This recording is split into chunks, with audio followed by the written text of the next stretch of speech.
Maruti Suzuki ಅಂದ್ರೆ ನೀವು ಒಂದು ರಿಲಯಬಲ್ ಹಾಗೂ ಲೋ ಮೇಂಟೆನೆನ್ಸ್ ಕಾರ್ ಮಾಡುವಂತ ಬ್ರಾಂಡ್ ಅಷ್ಟೇ ಅನ್ಕೊಂಡಿದ್ದೀರಾ? ತಪ್ಪು. Introducing Suzuki ಕಿಜಾಶಿ.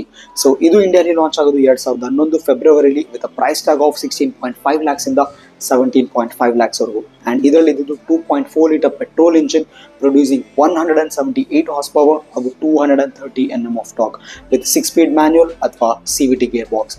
ಸೊ ಇದು ಜಪಾನಿಂದ ಕಂಪ್ಲೀಟ್ಲಿ ಬಿಲ್ಟ್ ಯೂನಿಟ್ ಆಗಿ ಇಂಡಿಯಾಗೆ ಇಂಪೋರ್ಟ್ ಆಗ್ತಾ ಇತ್ತು. ಎಕ್ಸ್ಟೀರಿಯರ್ ಬಂದು ತುಂಬಾನೇ ಸ್ಪೋರ್ಟಿ ಹಾಗೂ ಇಂಟೀರಿಯರ್ ಫುಲ್ ಪ್ರೀಮಿಯಂ. ಸೊ ಇದು ಡೈರೆಕ್ಟ್ ರೆವೆಲ್ ಬಂದು ಹೋಂಡಾ ಸಿವಿಕ್. ಸೊ ಇಷ್ಟೆಲ್ಲ ಇತ್ತು ಅಂದ್ರೂ ಈ ಕಾರು ಇಂಡಿಯಾಲಿ ಯಾವತ್ತು ಯೂಸ್ ನಂಬರಲ್ಲಿ ಸೆಲ್ ಆಗಲ್ಲ. ಏನಕ್ಕೆ ಅಂತಂದ್ರೆ ಬೇರೆ ಮಾರುತಿ ಕಾರ್ ತರ ಇದು ಮಾರುತಿನೇ ಆಗಿರಲಿಲ್ಲ. ಪ್ರೈಸ್ ಟ್ಯಾಗ್ ಬಂದು 20 ಲಕ್ಷ ಇರೋದ್ರಿಂದ ಮಾರುತಿಗೆ 20 ಲಕ್ಷ ಸ್ಪೆಂಡ್ ಮಾಡೋಕ್ಕೆ ಜನ ತುಂಬಾ ಥಿಂಕ್ ಮಾಡ್ತಾ ಇದ್ರು. ಜೊತೆಗೆ CB ಯೂನಿಟ್ ಆಗಿರೋದ್ರಿಂದ ಇದ್ರ ಮೇಂಟೆನೆನ್ಸ್ ತುಂಬಾನೇ costly and performance oriented car ಆಗಿರೋದ್ರಿಂದ ಮೈಲೇಜ್ ತುಂಬಾನೇ ಕಮ್ಮಿ. ಸೊ ಇದರಿಂದಾಗಿ ಜನ ಇದರಿಂದ ದೂರ ಉಳಿತಾರೆ ಹಾಗೂ 2014ರಲ್ಲಿ ಈ ಕಾರ್ನ ಮಾರುತಿಯವರು ಡಿಸ್ಕಂಟಿನ್ಯೂ ಮಾಡಬೇಕಾಗತ್ತೆ. ಇಷ್ಟೆಲ್ಲ ಇದ್ರೂ ಸಹ ಇದು ಮಾರುತಿನ one of the genuine try Indian car ಕಮ್ಯುನಿಟಿಗೂ ಸಹ ಒಂದು ಪರ್ಫಾರ್ಮೆನ್ಸ್ ಓರಿಯೆಂಟೆಡ್ ಸಡನ್ನ ಕೊಡಬೇಕು ಅನ್ನೋದು. ಸೊ ನಿಮ್ಗೆ ಈಗಲಾರು ಅನ್ಸುತ್ತಾ ಮಾರುತಿಯವರು ಒಂದು ಪರ್ಫಾರ್ಮೆನ್ಸ್ ಓರಿಯೆಂಟೆಡ್ ಕಾರ್ನ ಇಂಡಿಯಾಲಿ ಇಂಟ್ರೊಡ್ಯೂಸ್ ಮಾಡಬೇಕು ಅಂತ? ಸೊ ನಿಮಗೆ ವಿಡಿಯೋ ಇಷ್ಟ ಆಗಿದ್ದಲ್ಲಿ ವಿಡಿಯೋನ ಲೈಕ್ ಮಾಡಿ ಹಾಗೂ ಇದೇ ತರ ಆಟೋಮೋಟಿವ್ ಕಂಟೆಂಟ್ಗೆ ಕಾರ್ ನ್ಯೂಸ್ ಕನ್ನಡನ ಫಾಲೋ ಮಾಡಿ.